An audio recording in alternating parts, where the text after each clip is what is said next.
Hi everyone, welcome to the IIBA Australia Chapter Annual General Meeting for 2021. We've got a packed full session. We've really been up to a lot of stuff. And with me today, we've got our President, Brianna Hurtanen, our Treasurer, Christy Uitnig, our past President, Hugh Peterkin, our Vice President, Helene Daniels, and our Director of Events, Luigi Bini. And we'll all be having a chat along the way over the next hour to an hour and a half. So to kick off, just an acknowledgement to country.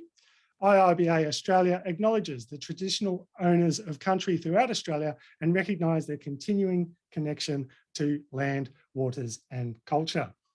We pay our respects to elders past, present and emerging, and extend our respect to all Aboriginal and Torres Strait Islander people present with us today. On our agenda, we have just this little quick session to start and welcome, and thanks everybody for joining who are here today. We're going to kick off and move into an overview and a review of what we've been able to achieve this year as a chapter. Then that will be with Brianna and Luigi. Then Helene will share the branch achievements with us, and then Christy will go over the financial results that we're able to achieve. And then at maybe about 9 o'clock or however the time kind of spans in, we've got a special guest, Zara D'Ambro, who's going to be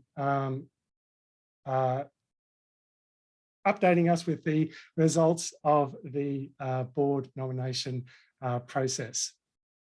So what we're going to see in the slide deck here that we're going to see is an annual report. So this full annual report that's been prepared by us will be shared with all of the members at the end, like in the next couple of days. So we'll just be going through for time just to highlights on the key points. We won't be reading all of the detail that you'll see in the slides. This video is being recorded and it will end up on the YouTube channel. And the annual report and the financials will be shared with all members via the email. Okay, so formalities. If anyone has a formal apology that they've received from a member, please pop that into the chat and I'll capture that in the minutes. And with the Q&A, you're absolutely welcome to ask Q&A throughout the session. Please just use the Q&A tool in Zoom, which I'm sure you're all very familiar with. We will try and pick up questions as we go along, and if depending on time, we will definitely address all the questions if there are any at the end of the sessions before the meeting is closed. Okay, so with the AGM and with the reporting, we have two timeframes that go on. So the chapter and branch achievements in the first two sections of the report are reported on the 2021 calendar year, whereas the financial reports operate on the financial year, so running from July 2020 through to 2021. So we always have a little bit of a 6-month slide between the events that we host and the financials that we see. For a quorum at the AGM, with thanks to changes that we made in the special general meeting in November, effectively we need 25 people to attend. And given the number of people who are here on the webinar, plus the proxies we've got, we are absolutely smashing that 25, which is awesome. So we will definitely have a quorum today. Okay, so with that, I'd like to hand over to Brianna. Is Brianna there? I hope Brianna's there. Oh, she might be just dialing in. No, are you there, Brianna? How's your internet going? I am there, but it is taking a few seconds for the screen to load. So if you help me with which slide you are on, I'm happy to kick off. Cool. Well, we're just on the first chapter achievements slide, Brianna. So we're on the purpose and values slide right now. Over to you. So thank you everyone for making the time to join us tonight in person via Zoom, or to provide your proxy for this final culmination event for the year. So to get us started, let's revisit our purpose as a chapter, which we've been working under for over 3 years now. So as an Australian chapter, we are the community of professionals building business analysis capability to influence change and deliver value for all our Australians. We do this by adhering to our values of enjoyment, inclusiveness, keeping our adventurous spirit, our integrity, and our professionalism. At the start of 2021, at our annual strategic planning workshop, the leadership group agreed on the following 3 strategic outcomes that are going to underpin our activities, not just for the current year, but with look forward to 2025. So we have been focusing on the strategic goal where we will see business leaders recognize business analysis as a fundamental for business success. We also seek to build our organization so that our professional peers recognize the chapter as the peak body for business analysis capability in Australia. And finally, looking inward and building up on our achievement as a recipient of the Global Sustainability Award in 2020, we as a chapter work with our community and consciously invest resources to grow the sustainability and resilience of our organization. So with these 3 strategic goals in mind, one of the pinnacle events for 2021 and moving forward in 2022 is, of course, the Festival of Business Analysis.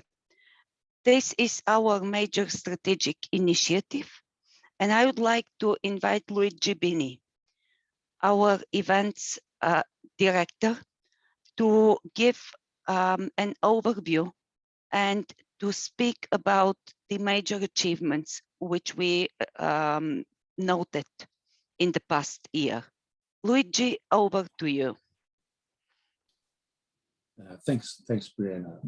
So yes, the Festival of Business Analysis is our new initiative to reimagine our business analyst professional days by taking the concept that we had in 2020 with the online Festival of Business Analysis that was born out of the need of having a festival during the lockdowns of COVID, and then combining that with the traditional face-to-face events in the major capital cities. Obviously, this year we've made the decision, given the second waves and third waves of COVID, to move the festival to March next year.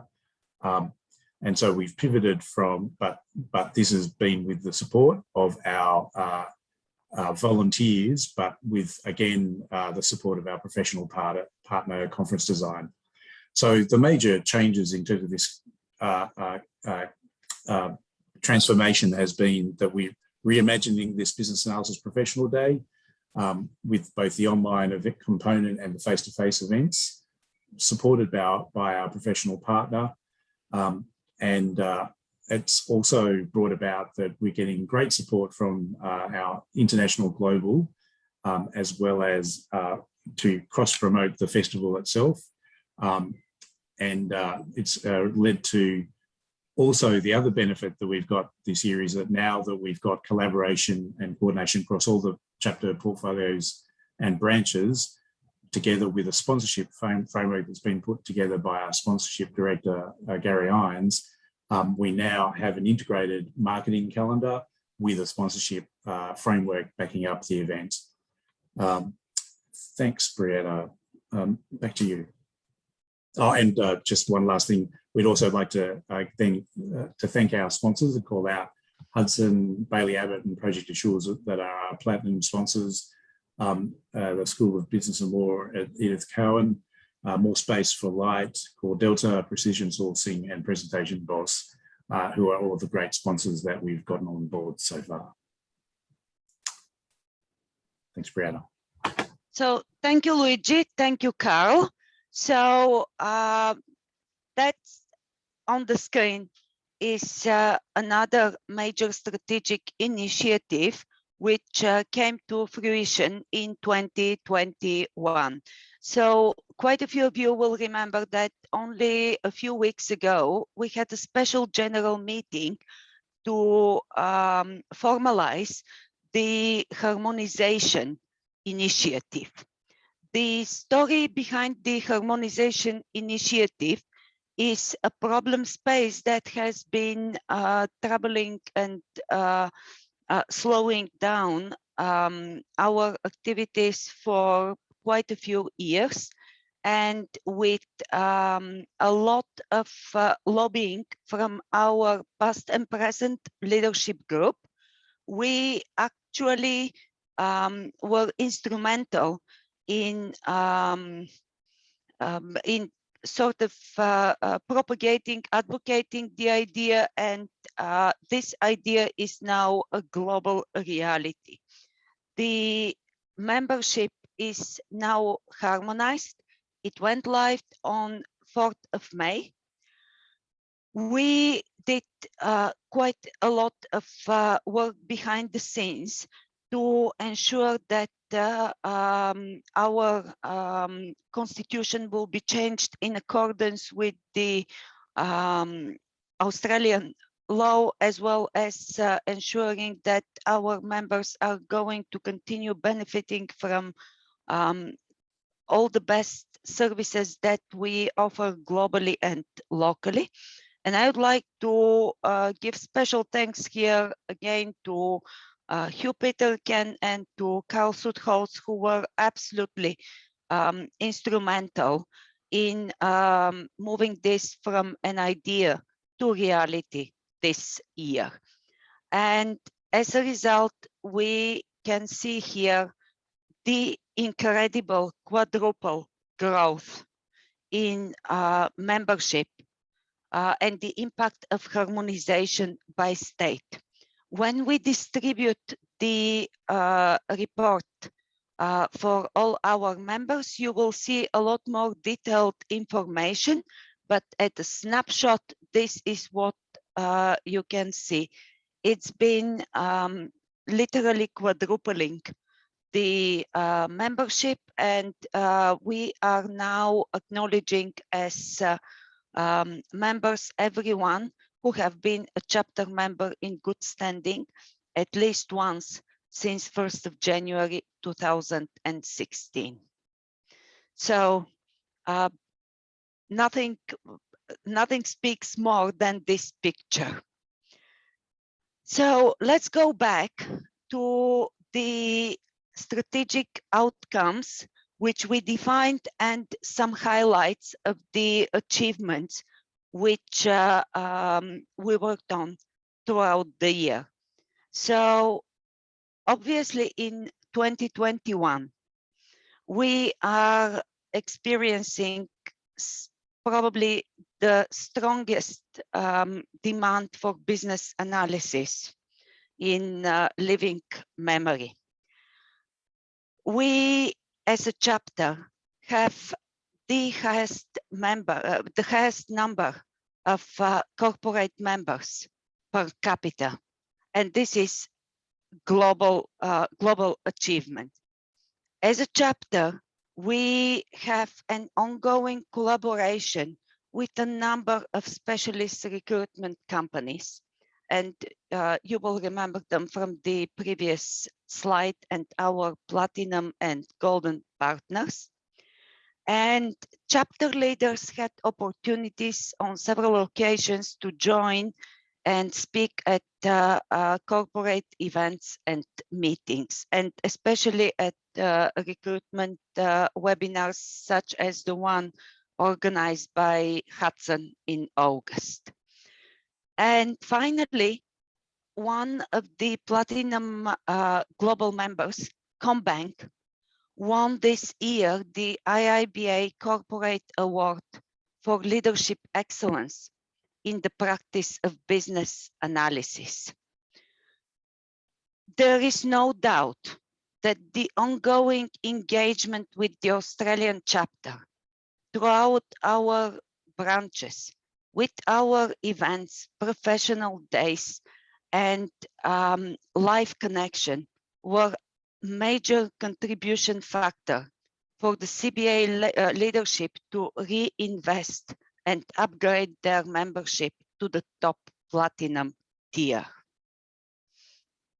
So another picture that speaks volumes. Australia has 36 corporate members. So we are the second most, we have second most number, only behind the United States. But when you put this into perspective, no need to say that the engagement and the level of corporate members is simply incomparable. And the chapter has been investing strongly into corporate engagement for a number of years. A lot of chapter members are corporate employees. We have an undisputed trend that most of the new and renewing corporate members actually originate from chapter members, and there is a very strong relationship between corporate organizations who reinvest and corporate organizations who are engaged and work continuously with the chapter and the branches. Here is the right spot to acknowledge the fantastic collaboration that we have with Michael Ogello, who is a senior IIBA global advisor based in Melbourne and one of the best friends our chapter can ever wish for.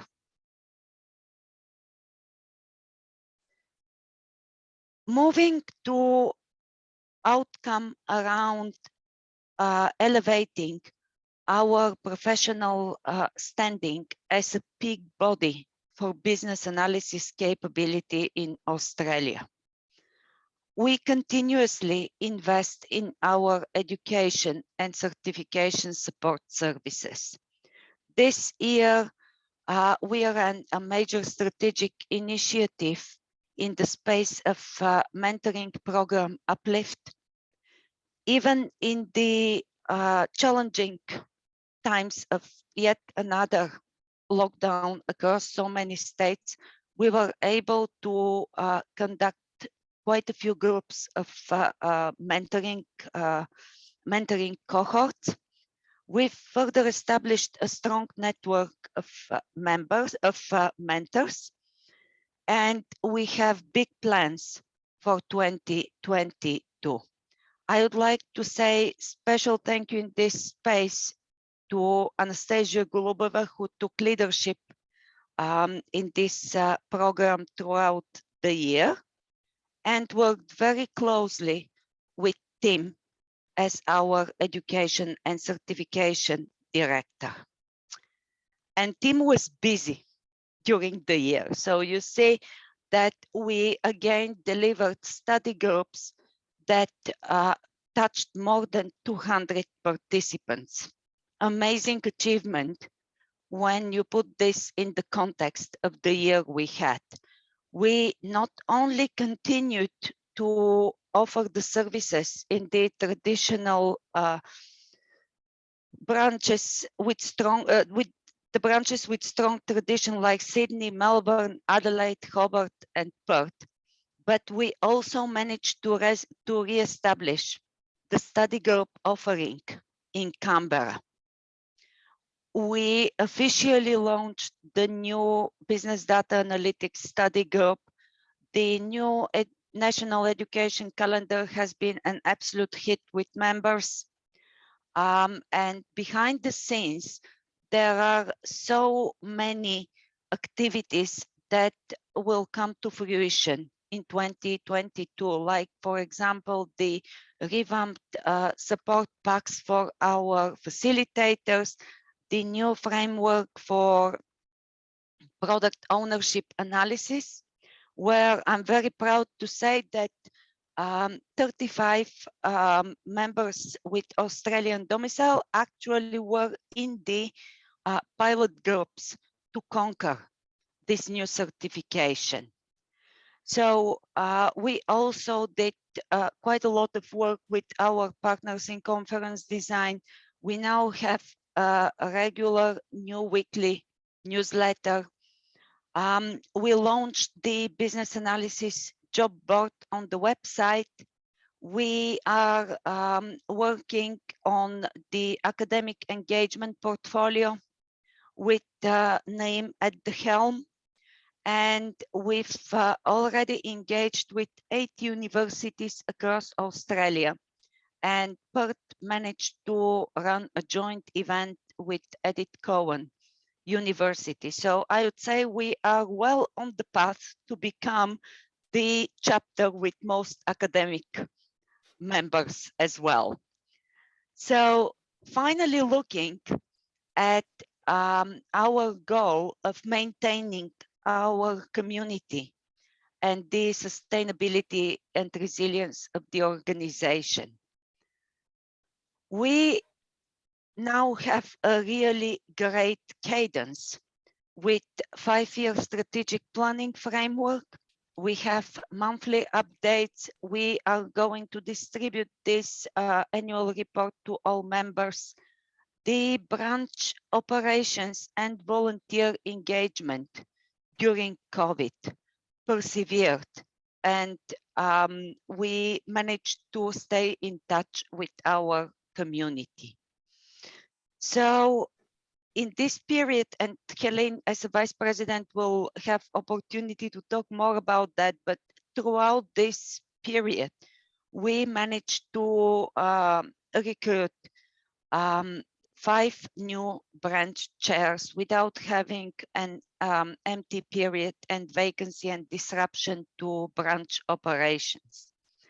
We also maintained a full board of directors for the first time in over 5 years, which is an amazing thank you for everyone in the leadership group. We are continuously improving internal processes, the calendars, the sponsorship framework. We have uplifted the contract management policy and procedures. We absolutely benefited from the partnership with conference design and extended that to include marketing coordination, which was a direct benefit for all our branch volunteers and improved their engagement and productivity, and at the same time delivered a jump in the consistency and quality of advertising and marketing. And finally, we are continuing to enjoy a growing collaboration with IIBA Global. We are getting a really substantial support in the Festival of Business Analysis in advertising and traction internationally. The global IIBA body in Canada is now acknowledging the significance of our community and our market, and they are investing in an account manager in Australia. And we've also now established direct portfolio level engagement between chapter directors and IIBA leaders.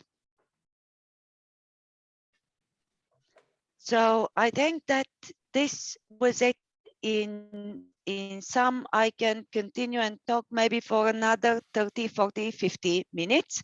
But I believe it's a good time to take a few questions if there are any. We don't have any questions coming through just at this point in time, so I think we'll take the time and keep on moving in. And so if you do have any questions, just pop them into the Q&A and we'll definitely get to them. So with that, thanks very much, Brianna, for that overview and that update. I'll now hand over to Helene, our Vice President, who will give a quick rundown of what the branches have been up to this year. Hi, so are you all able to hear my coming through clearly? Yep, Good. perfect, Helene. You can flick to the next slide, please, Cole. Just to start off with, everything that we just went through in the previous slides, it has a culmination point in the branches, and the branches are arms and legs that execute a lot of this work. Pair that with a year where COVID has been extremely challenging. We have had branch chairs take on the chair position, not having met their teams in person, appointing new members to their team whom they have done this all online. It has been very challenging. It's been having no or limited face-to-face events across the year. With all the challenges, though, the branches managed to collaboratively host 7 virtual events, which reached close to 1,200 participants. There were 31 other events held across Australia, reaching 506 participants. And during the year, we managed to appoint 5 new branch chairs. So 2022 will see us growing, and it will see us continuing with reaching through to people in the online platforms, because it does spread out to regional areas and further than just the city areas. And we will continue to do that. Helene, just move your microphone a little bit. It's just a bit scratchy there a few times. Is that better? Hopefully it will be. Okay. Let's keep going. Keep going. Right. So a couple of highlights. Adelaide did BI bites. I'm not going to go through all of them. I'll read the ones that are pertinent. Brisbane facilitated 7 mentor-mentee matches. Canberra had their first study group in 3 years, and they hosted 2 face-to-face within a narrow window between lockdown. Hobart organised and ran our first Agile BA course. And I haven't called out the branch chairs, but they're very special people, and their names are on the slides. Melbourne delivered 2021 mentoring program with 48 participants and did 5 study groups with 3 corporate study groups, which is quite an astronomical number. Perth collaborated with the Edward Cohen University Masters program, and as a consequence, Perth's engagement from volunteers and from members have grown substantially from 2 years ago, where Perth was basically a couple of people keeping in touch with each other. In Sydney, the education team not only put on their normal study groups, but they also contributed to initiatives driven by the chapter and global. And Neve Panda was a finalist in the Volunteer of the Year Awards for IIBA. You can move on. These are just an example of some of the events that were held in that the team did collaboratively across within themselves, working together across the country to put it together. Next one. Just in a recognition, without our branches, as I said, all the wonderful things that we've read out would either go no, that Bree went through would either not have traction or we'd have very little happening and our membership would dwindle. So there are some very special people volunteers in the branches that do a lot in the background. Just calling out from George, Venisantos, I'm not sure I pronounced that correctly. He was pivotal in being pivotal this year in Adelaide's success. He assisted as education lead, and as Ivan put it, he helped me keep my sanity because because he was his right-hand man during the year. From Melbourne, Mark Primrose, he took on the mentoring lead. He ran and managed the mentoring program in 2021 with very little experience and support, and has put another program together for 2020 and has put another one together for 2021. In Brisbane, Milad El-Alavi has been Abe's right-hand man, helping organise branch events, helping through with branch activities, while still setting up his own business. Malcolm Pablo, he organised and ran a BABOC or Agile Study Group every year for the last 5 years and is a strong contributor to National Education and Certification Committee. There's a couple of key people that were called out in Perth: Aziz, Yating and Adrian. Adrian for the work that he did in building up the Perth branch, taking it on. He was a one-man show at one point in time and grew the team. Aziz and Yating, who gave much of the time of 12 months. Tony Cox, who's a shout out for Canberra. He was fundamental to Canberra's branch running the first BABOC study group. Naive, Sean, Milena and Michael, they are the certification team in Sydney, and they've been shouted out, who in addition to study groups and mentoring contributed to the development of new materials for the study group. And I think that's now time for Q&A. We do have one question. Yeah, we do have one question, Helene, from Abby, which is relevant here. So what are our plans for getting back to in-person events in 2022? It's, as you put in brackets, Abby, it's subject to COVID restrictions. Subject to COVID restrictions, the branches are all working in the background on their plans to host events.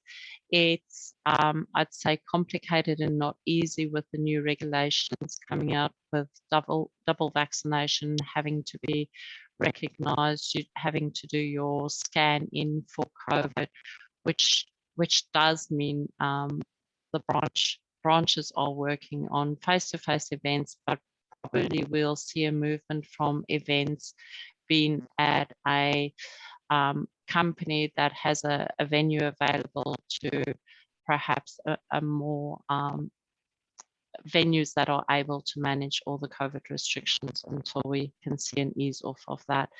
Sydney is doing their first one in the next couple of days. They're doing a end of year drinks.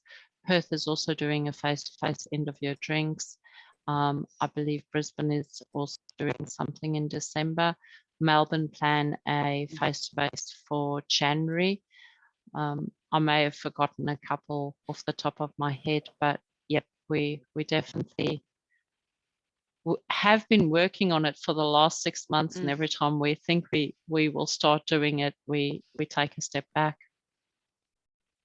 So certainly our plan is, and we have developed a COVID policy for the chapter that'll be rolling out next year. So the plan is to get back to face as best we can. Cool. Okay, so that's the overview of the chapter and what we've been up to, and I'm sure you can all appreciate there has been a lot going on, despite the fact that we have been in various forms of lockdown throughout the year. Thanks very much, Helene, for your update. Now we've got the financial results from the financial year, the COVID financial year of 2020 to 2021, and I'd like to welcome our most wonderful treasurer, Christy Udnig. Over to you. Thanks, Carl, and good evening, everyone. As Carl mentioned earlier, these are the financial year results. So for the year ending 30 June 2021, might get you to flick to the first slide. Thanks, Carl. So it has been a challenging year, as we've heard throughout the presentation, but certainly a lot of achievements this year, and we can certainly see the impact of COVID and the cessation or change of our face-to-face events, which really are the lifeblood of our chapter, impacting our financial results. So for the full year, these are our audited results. The full year results, our revenues were $46,848, expenses of $53,094, leaving us with a loss of $6,246. So from a revenue perspective, year on year compared to our last financial year, that's a reduction of just over $300,000 or 87% of our revenue. We had a commensurate reduction in our expenses as well, down $283,000 or 84% year over year. Those expenses are largely, or the reduction in expenses and income are largely related to our events, and I'll talk a little bit more detail about that later on. A pleasing result to have a relatively small loss in quite a challenging year. One of the really pleasing outcomes financially of the year was our cash balance of $196,930. That was down by about $13,000 on the prior year, which is a really fantastic result given the challenges of the year, and has set us up really solidly for the year ahead. Next slide, please. So here's a breakdown of our key revenue categories for the year compared to the last financial year. As you can see, all of our key revenue categories were down substantially from the prior year. Education was down around 57%, I think, as a result of some of the labour uncertainty that we saw in 2020 affecting many of our capital cities. The big impacts to our revenue were really around events. So the reduction in almost all of our event income, so face-to-face events plus our professional day, as well as sponsorship income that we drive from those events, driving significant impacts to our revenue. Our membership income was down marginally year on year. I can see that there's a hand up. That's Brianna. Brianna, have you got your hand up? Hi, Bri. No, it's unintentional, Keep but going. I will use the opportunity to say amazing job. And for everyone, if you think that the numbers appear automatically, they don't.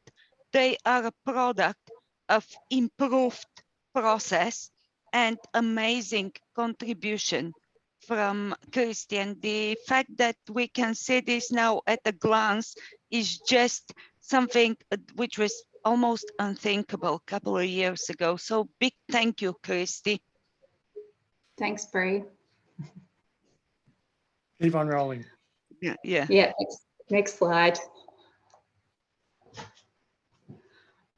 So the key movements in our expenses year on year, most of our expenses, so venue hire, advertising, our catering and speakers fees, all relate to that change in events. So largely no expenses in those areas as a result of the COVID impact for this year.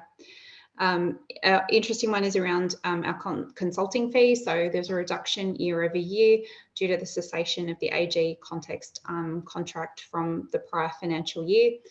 So we've now embedded the change of shifting processes within BAU and no longer need that contract. We've replaced, or not replaced, but engaged with Conference Design as a partner, as been mentioned earlier, through our Festival of Business Analysis, and also as a marketing partner. So we see that embedded in our consulting line, and that will also change the way that we recognise costs related to our Festival of Business Analysis as well. And the final slide for me, Carl.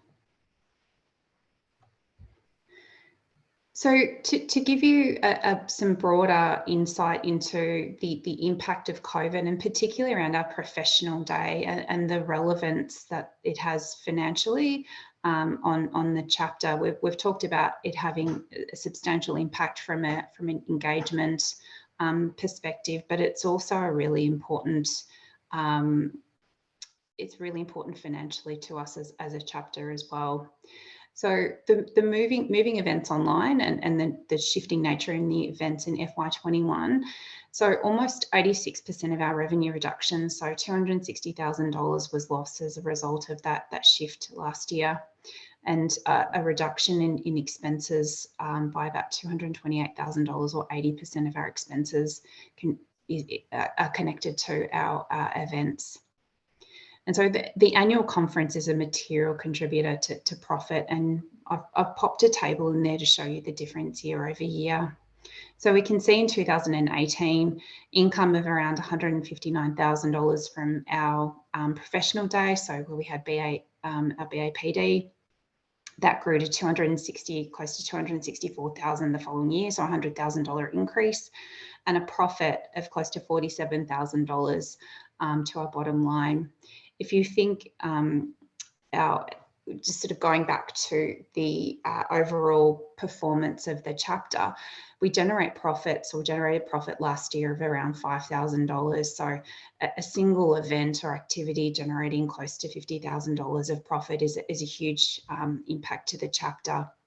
And so in contrast to 2020, the shift to the online model, the pivot to the online model, and engaging with Conference Design as a partner, the impact of that change in FY21 was a loss of close to $32,000. Baked into that cost were non-refundable deposits that we made in 2019 for our 2020 professional day of about $22,000. So the net loss from the BAPW last year was $9,877. So if we move to the next slide. So does anyone have any questions around the financials? I can't see any in the chat. So we don't have any questions at this point in time. But thanks very much. If people are thinking or writing, please continue, add your questions, and we can definitely come back to them at the end of the presentation. But thanks very much, Christy, again, supporting with Bree, and thanks for the work that you've been doing as Treasurer for us to be able to have a good grasp. We are actually managing a significant budget these days, and managing that particularly around the major event, where we're investing into the festival to be an international standard event. Couldn't be done if we didn't have full control over our finances. So that's I think that's a really good result given the conditions in which we've been working in. And I know the board all feels the same, and I hope everyone on the call does as well. So that brings us to the only formal member activity that we need to do today. And that is that as part of that financial management, we have a great partnership with William Buck, who are our chartered accountants and auditors. William Buck will be the people who've prepared the audited reports that will be shared with the members after this, and the audited reports where those numbers came from. And we would like to continue that relationship. So in accordance with our company constitution, we'd ask the members to support that, and we would like to appoint the auditor, William Buck, again for next financial year. I'm about to show up a poll. So hopefully that poll will go up, and I think the panelists, Christy, Helene, you should be able to answer that poll as well. Let me know if you can't. Yeah. But if you would, please give us an answer, and we can record that and get on with it. Thank you very much. Yeah. Just allow a little bit longer. We haven't quite got everybody answering at this point in time.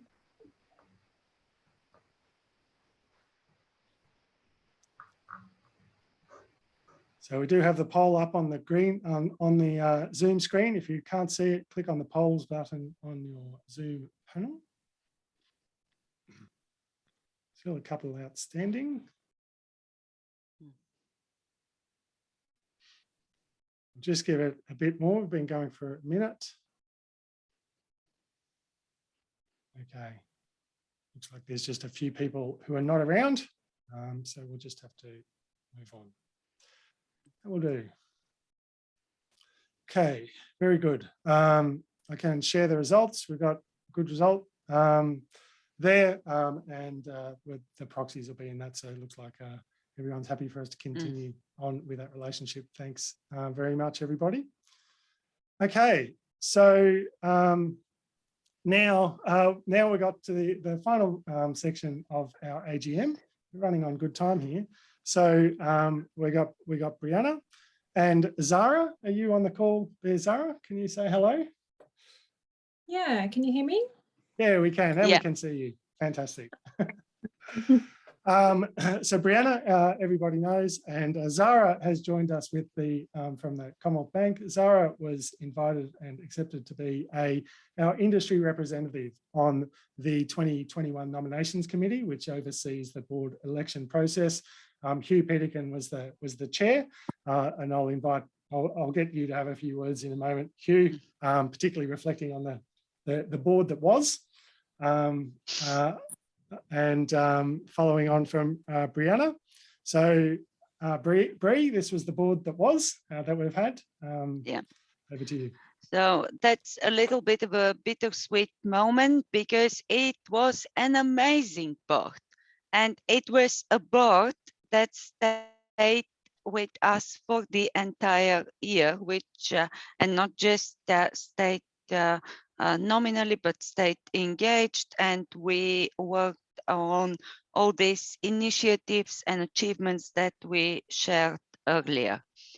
So with the constitution process that we run, every year there is a number of people who are up for making a decision to stand up again or to hopefully step down but continue working with our community. So I would like to say big thank you to Carl, Christy, Tamo, and Connie. And specifically, I would like to mention Connie as the person who was our first corporate engagement portfolio director over the last year and so. And Tamo, who was looking after technology and a lot of the bits and pieces behind the scene.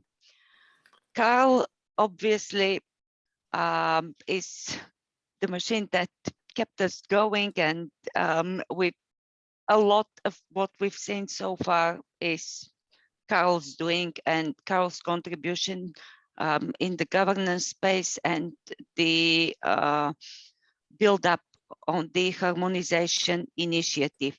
And Christy, of course, I am very, very lucky because now when I look back, I almost can't remember the time before Christy becoming a treasurer and really taking this executive role to a whole new level.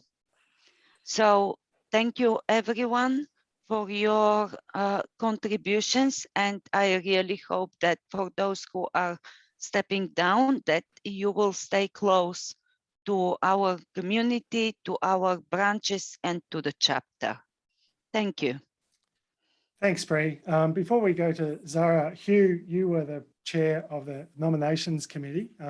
We've lined up Zara to talk about the results of that process, but I thought it might be good just for you to have a few words around.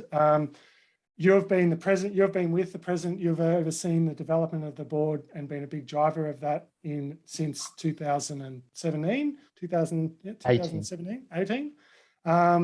And now you're, as the past president and chairing that nominations committee. How have you seen things? Yeah, thanks, Carl. Look, this board, as Brianna has said, it's been an amazing board. I really feel like we've been a board that has built something very substantial. And the board went through some tough times over a few years. 3 years ago, it had a lot of challenges. It's come through those challenges, and every one of them who's been on that board, and particularly the ones who've been on for the 2-year term with me, I really appreciate your effort and input. We've done some tough stuff. We've got through it. As Christy was talking about the financial impact of COVID, there were much more than just the financial impact. And a quote I like to throw out, and I can't even remember who said it, but someone did say that truly civilization actually comes from long nights talking with tough boards. And I really believe that working together, we've been through some tough times, but we've achieved everything. So everyone who worked with me on the board and continues to work with me on the board, I'd just like to say thank you very much. And I really enjoy the pleasure of being with you on this amazing board. Thanks, Carl. Thanks very much, Hugh. So as a big part of the lifting of the governance and the quality of the board so that we can drive the chapter forward, a big part of that is that we have a nominations committee every year that's set up and is part of the Constitution, and we've expanded that to try and involve an industry representative every year who can provide a bit of independent oversight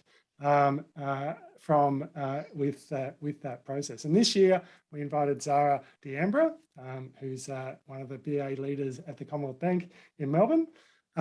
Zara, if you want to just give a quick overview of yourself and your role with the committee. Sure. I've just put my headset in. Can you still hear me? Yep, working well. Sound check. Yep, good. Fantastic. All right. Well, thank you, Carl. And also wanted to say thank you to Brianna, who asked me to be involved in the nominations committee this year, which has been a really positive experience working with that committee. So thank you, Brianna. So as Carl said, I work for Commonwealth Bank. I'll just do a quick intro and then we can talk about the nominations committee. So yeah, I just celebrated my 20-year anniversary with CBA. Wow. Started there a long time ago, and my career as a business analyst has been going for 12 years now. And I'm what Brianna would refer to as an accidental BA, one of those BAs that sort of fell into an analysis role and built my way up.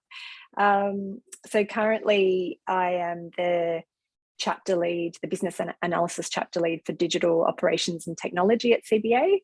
And so my main role is uplifting the capability for that cohort, which is reasonably large. We have 300 BAs there, and it's sort of half permanent staff and half partners that we work with, and the partners are a mix of onshore and offshore people. So yeah, it's quite challenging with different locations and different sort of mixes of people within the cohort and different skill sets as well, across such a large scale.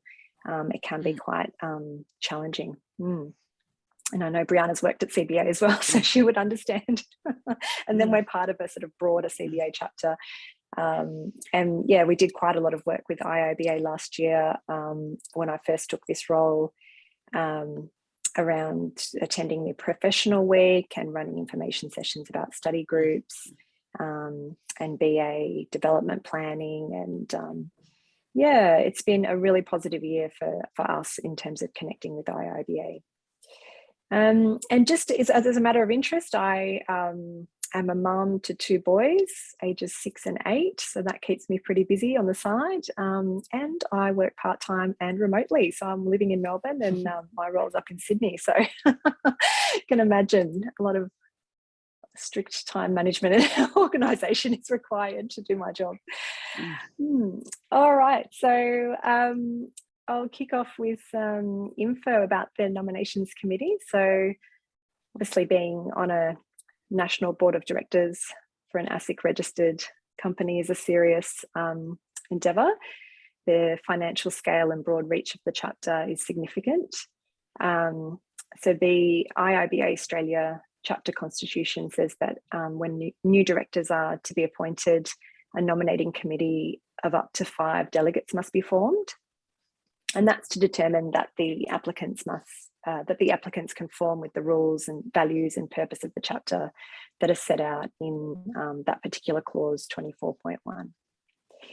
So this year's nominations committee members were Hugh Peterkin, the past president and chair of IIBA, Linda Fields, one of the current board members, I think director, Tim Rathall, also a current board member, and myself as an independent party on the nominations committee. So the directors' terms are 2 years, and this year we had 4 positions becoming vacant and 4 applications were received. So you can see there who those were. Carl, I apologise in advance for any pronunciation mishaps, but Carl Sudholz, who has been doing a wonderful job chairing this AGM tonight. Oh, thank you. I can't guarantee the rest, but Carl has been on the board for I think 4 years and worked on the harmonisation project that Brianna mentioned earlier. Then we have Kirsty Otnick, who provided the annual financial results earlier this evening. So she's also an existing board member who's worked on the development of standardising the financial reporting and governance activities for the board, enabling the board to make well-informed decisions with a clear understanding of financial impacts. So well done, Christy. Arvind Arcot. Arvind's been a member of IIBA since 2012. Well done, Arvind. He spoke I first met Arvind last year at the BA Professional Week, where he spoke and did a wonderful talk about building business analysis practice. He's also the current Melbourne chair, and both being in Melbourne, we have quite a few interactions, sharing some secrets. Then we have Anastasia Gulabiva, who worked on the Brisbane branch for the past 3 years as the Brisbane certification lead, and during this time she has led study groups and mentoring programs. So all in all, I think the nominations committee was very impressed by the quality of the applicants. All 4 applicants have very strong ties to the IIBA Australia chapter. These new board members have demonstrated their passion and their commitment to serving the IIBA Australian chapter, and it gives me great pleasure to say that within accordance with clause 24.4A of the chapter constitution, these nominees are elected to the board. Congratulations, everyone. Fantastic. Some virtual applause going. Yeah, virtual applause going. So, Yeah. congratulations to myself, Christy, Arvind and Anastasia, fantastic to have you on the board. Carl, Bree, I am going to rephrase something that I remember a few years ago, Hugh saying, I'm happy and relieved to see the returning members. So it's extremely reassuring to see that Carl and Christy are coming back, and that's also an acknowledgement of the spirit and the collaboration that we have on the board. So obviously they're keen to continue seeing us almost on a weekly, fortnightly, monthly basis. Welcome back, and no pressure, but we still have a lot of work to do. And welcome to Arvind and Anastasia. Thank you for everything that you have done so far. And again, no pressure. It will only get busier from now on. So thank you. wonderful. Okay, so that is the end of the AGM, the formalities. If we don't have any questions on at the moment, but we do have plenty of time. So maybe just if people are thinking, I might just punch a few questions to a few of the members of the board. So Brianna, I might just start with you. So I think for me, one of the big drivers of what we've been able to achieve this year has been that progressive move towards the strategic outcomes. So from your point of view, and just on the fly, right? So I don't know if I haven't worded you up on this, but now that we've seen what we've been able to achieve in this year, which has been certainly a difficult year. Now, looking forward in 2021, in regards to those strategic outcomes, where do you see the chapter going? Well, yes, we did not rehearse this to start with. No, we didn't. No, we didn't. So at the start of the year, we didn't think, like everyone was talking, yeah, the new normal, etc., etc. I don't think anyone expected that this year will be on par challenging to last year. So we started with the strategic outcomes. We had this development into strategic portfolio plans, quite a list of initiatives. And somehow then everything happened. The year started, we were in August before we even blinked. And when we did the review of the outline of what we put on the board in January, we actually realized that without too much fuss and without even realizing how much is going on, we've been working on everything that we plan to work on, or we deprioritized it as good BAs and delivery people. So in the next year, if I have to sum it up, I want to continue seeing us building business analysis as fundamental for business success. We have an absolutely unique opportunity. We are getting a lot of traction with advocacy and senior leadership engagement with first-tier organizations. So we have to continue that. I also believe that we have a responsibility and duty to our members to make sure that they are match fit and match ready for this golden era of business analysis. So we have to continue helping our community to get better and the best in their professional field. So with that, Bree, yeah, that actually leads into a good question that Anastasia has raised, which is around our engagement with academic institutions. And we do have Naeem on the line there, but how do you see that engagement stepping up to the next level in 2020 from the foundations that we've been able to put through, that Naeem and the board has been able to put in this year? Is Naeem able to answer this, or do you want me? I don't know. I could try and promote him. I'm going to come on, Naeem. You're there. I can see you. Let's see if I can put you on. Yeah. This is completely unscripted, so we'll see how that goes. Is this going to work for us? Come on. Come on, Zoom. Play fun with me.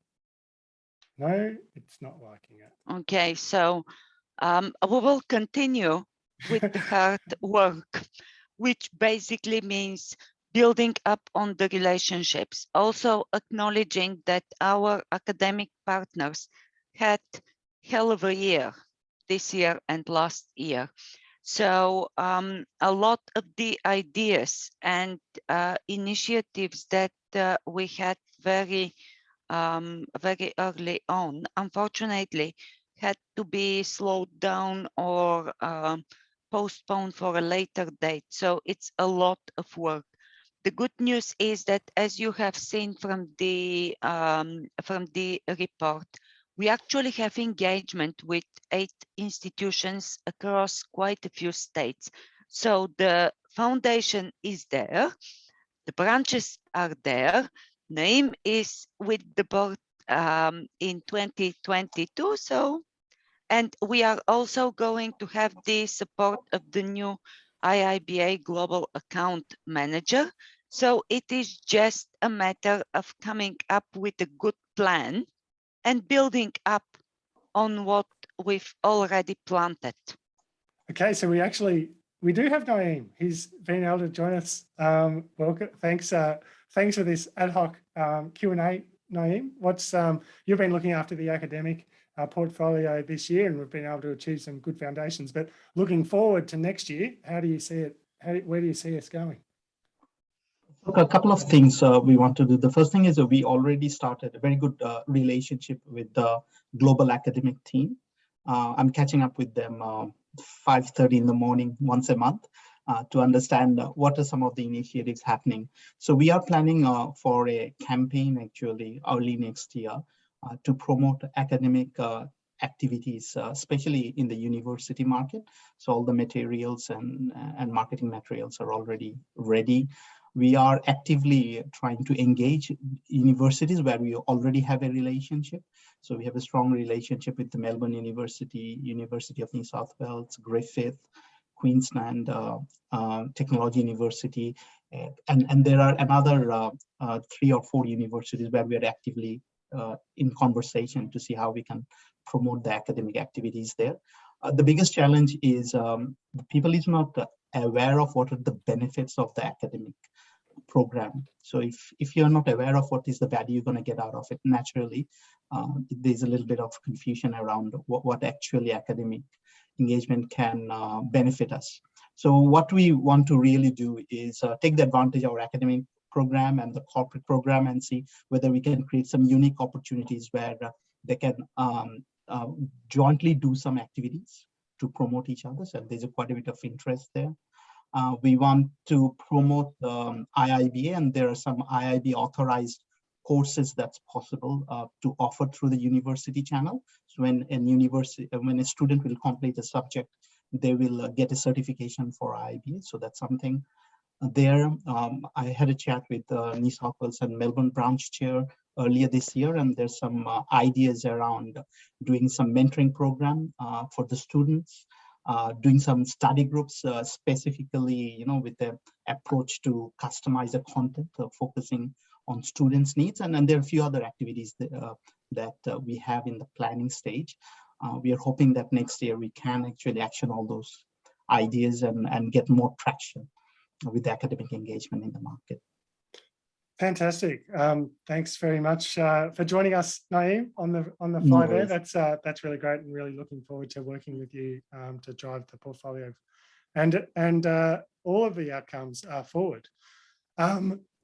So if you do have any contacts or questions about this presentation or about the chapter generally, all members are welcome to reach out to the President, Vice President, Treasurer and Secretary via the standard email addresses. A lot of you have our contact numbers as well.